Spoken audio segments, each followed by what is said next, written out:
Problems ఉన్నాయి. ఈ అకౌంట్లో కూడా డబ్బులు ఉన్నాయి, అకౌంట్లో ఉన్నాయి, బ్యాంకులో డబ్బులు లేవు. సొసైటీ ఇది, ఆ సొసైటీ డబ్బులు కూడా తీసేసుకున్నారు. మార్చేసుకున్నారు అంతే, ఏమైనా చేస్తారు. కావాలని అడిగాం అంటే మొత్తం యాక్చువల్గా ఎన్యూమరేషన్ అయిన తర్వాత యాక్చువల్గా వస్తుంది. ఫస్ట్ మనం రిపోర్ట్ పంపించకపోతే ప్రిలిమినరీ రిపోర్ట్ మనకు డబ్బులు వచ్చేందుకు లేట్ అవుతుంది. We are requesting. నిన్న కూడా కావాలని కొంతమంది వక్రీకరించారు.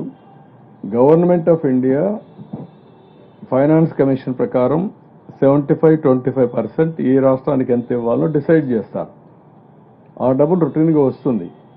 అది కాకుండా మనం అడిగే డబ్బులు ఏంటంటే నేషనల్ కెలామిటీ ఫండ్ కింద నేషనల్ గవర్నమెంట్లో మనకి ఎట్టుంటుందో ఫండ్ వాళ్ళకు ఉంటుంది.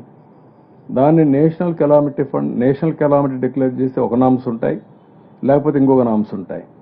మనం అడిగేది అందరూ కొంత డబ్బులు ఇవ్వమని అడుగుతున్నాం. అది కన్ఫ్యూజ్ చేసి వచ్చిన డబ్బులు టకామని వచ్చింది, ముందు ఇచ్చిన డబ్బులు అంటే డబ్బులు ఇచ్చినట్టు కదా మనకు ఉండే ప్రొవిజన్. అది కరెక్ట్ కాదు. కొంతమంది నిన్న ఈరోజు చూస్తున్నాం, మేమేదో కేంద్ర ప్రభుత్వాన్ని సపోర్ట్ విత్డ్రా చేసేసామని, లేకుంటే మా మంత్రులు రేపే రాజీనామా చేస్తారని. అంటే ఏంటో నాకు విన్యాసాలు ఎప్పుడూ లేవి. ఈ తమాషా విన్యాసాలు ఎక్కడికి పోతున్నాయో వీళ్ళని అడిగేవాళ్ళు లేరని బరిదిగించి సోషల్ మీడియాలో కూడా బాధ్యతారాహిత్యంగా పోస్టింగ్లు పెట్టేయడం, ఇలాంటి వాళ్ళని ఏం చేయాలో ఆలోచిస్తున్నాం. తప్పకుండా ఒకటే చెప్తున్నా, సోషల్ మీడియాలో పెట్టినా బాధ్యతగా ఉండండి. బాధ్యత లేకుండా పెడితే మాత్రం ఎవిడెన్స్ లేకుండా, ఆధారం లేకుండా ఇలాంటి తప్పుడు వార్తలు రాస్తే అది మంచిది కాదు. మీకు కూడా చాలా క్లియర్గా చెప్తాను, law will take its own course of action. ఇది మీరు కావాలంటే మీ వర్షన్గా పెట్టుకోండి, మీకు అంత అవసరం అనుకుంటే. మేము రాజీనామా చేయాలని మీ కోరికైతే మీ కోరిక కింద పెట్టుకోండి, కానీ మా వర్షన్ కింద పెట్టడం మంచిది కాదు. అది ఇలాంటివన్నీ చేసి ఏదో ఇన్స్టెబిలిటీ తేవడం, లేకుంటే పేటీఎం బ్యాచ్ కింద వేరియస్ పీపుల్ ఇవన్నీ చేయడం చాలా తప్పిది. నేను గర్హిస్తున్నా, ఖండిస్తున్నా, మంచి పద్ధతి కాదని హెచ్చరిస్తున్నా. Thank you. గ్యాప్ అని కాదు, అసలు ఒక విన్యాసం. ఇది ఒకటి కాదు, మీరు ఫస్ట్ నుంచి చూస్తున్నారు. ఓడిపోయిన రోజుటి నుంచి రాష్ట్రం మీద కక్ష కట్టారు, విషయం చెబుతున్నారు. ఉన్నారు ఎక్కడ వీళ్ళందరూ? అడ్రస్ ఉందా? ఇక్కడ ఏమైనా పట్టించుకున్నారా?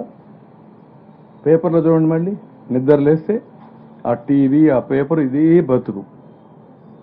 ఒకరికి సహాయం చేయరు, రాష్ట్రాన్ని నాశనం చేయడానికి మాత్రం ఇష్టానుసారంగా చేసే పరిస్థితికి వచ్చారు. ఇది మంచి పద్ధతి కాదు. నేను చాలామంది చూసాం. ఏది ఏమైనా చాలా స్ట్రాంగ్గా చెప్తున్నాం. ఎక్కడికక్కడ ప్రజా చైతన్యం తీసుకొస్తాం. ఇప్పటికే ప్రజల్లో అసహ్యం వచ్చింది. భవిష్యత్తులో అలాంటి వ్యక్తులకి సంఘ బహిష్కరణ తప్ప, రాజకీయ బహిష్కరణ తప్ప ఇంకోటి లేదు.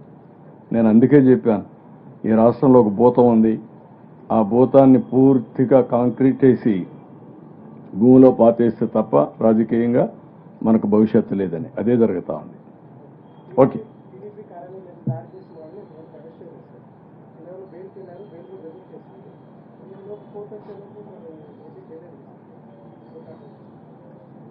అంటే మనకు చాలా పనులు ఉన్నాయి, వాళ్ళ పనులు వాళ్ళు చేస్తున్నారు. చట్ట ప్రకారం అది పని జరగాలి. చట్టం దాని పని చేసుకొని పోవాల్సిన అవసరం ఉంది. ఎవరైనా సరే తప్పు చేసిన వాళ్ళు, కడాన ప్రజాస్వామ్యంలో పార్టీ ఆఫీసులపైన దాడి చేయడం అనేది చాలా నీచాతి నీచమైన కార్యక్రమం. నా రాజకీయ జీవితంలో ఇలాంటి ఊహించలేదు. కడాన ఒక మనిషి ఉన్నటువంటి పార్టీ ఓంకార్ పార్టీ ఉండేది.